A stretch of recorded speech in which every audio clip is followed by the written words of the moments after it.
ಇನ್ನು ಚಾಮರಾಜಪೇಟೆ ವಿವಿಪುರಂ ರಸ್ತೆಯಲ್ಲಿ ಮಳೆ ಅವಾಂತರ ಆಯಿತು. ತೆಂಗಿನ ಮರ ಬಿದ್ದೋಯ್ತು. 2 ವಿದ್ಯುತ್ ಕಂಬಗಳು ಕಟ್ಟಾಗಿವೆ. ಶಂಕರ್ಪುರ ರಸ್ತೆಯ ಪುಟ್ಟಣಚೆಟ್ಟಿ ಕಾಂಪ್ಲೆಕ್ಸ್ಗೆ ನೀರು ನುಗ್ಗಿದೆ. ಬೆಂಗಳೂರಿನಲ್ಲಿ ಸುರಿದಂತಹ ಮಳೆಗೆ ಆದ ಅವಾಂತರ ಇದು.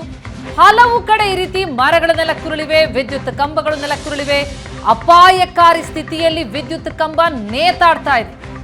ಅದು ನಿಜಕ್ಕೂ ಕೂಡ ಆತಂಕ ಹುಟ್ಟಿಸ್ತಾ ಇರುವಂಥದ್ದು. ಒಂದು ಮಳೆ ಬಂತು, ಭಾರಿ ಗಾಳಿ ಬೀಸ್ತು ಅಂತಂದ್ರೆ ಇಂತಹ ಅವಾಂತರಗಳು ಸಾಮಾನ್ಯ ಅನ್ನುವ ರೀತಿಯಲ್ಲಿ ಆಗಿಬಿಟ್ಟಿದೆ ಬೆಂಗಳೂರಿನಲ್ಲಿ. ಅದರಲ್ಲೂ ನಿನ್ನೆ 50 ಕಿಲೋಮೀಟರ್ ವೇಗದಲ್ಲಿ ಸುರಿದಂತಹ ಮಳೆ ಗಾಳಿಯಿಂದಾಗಿ ಜನಜೀವನವೇ ಅಸ್ತವ್ಯಸ್ತವಾಯಿತು. ದೃಶ್ಯಗಳಲ್ಲಿ ನೋಡ್ತಾ ಇದ್ದೀವಿ ಯಾವ ಮಟ್ಟಿಗೆ ನೀರು ನಿಂತಿದೆ, ಜೊತೆಗೆ ವಿದ್ಯುತ್ ಕಂಬಗಳು ಧರೆಗುರುಳಿವೆ ಅನ್ನೋದನ್ನ ನೇತಾಡ್ತಾ ಇದೆ. ವಿದ್ಯುತ್ ಕಂಬಗಳು ಇದು ಬಹಳ ಅಪಾಯಕಾರಿ.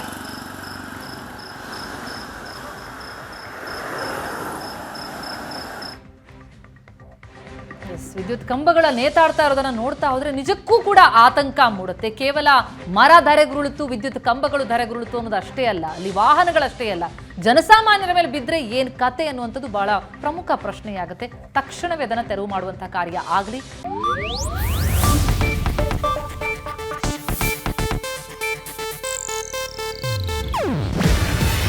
ಇದು ಏಷ್ಯಾನೆಟ್ ನ್ಯೂಸ್ ನೆಟ್ವರ್ಕ್ ಪ್ರಸ್ತುತಿ.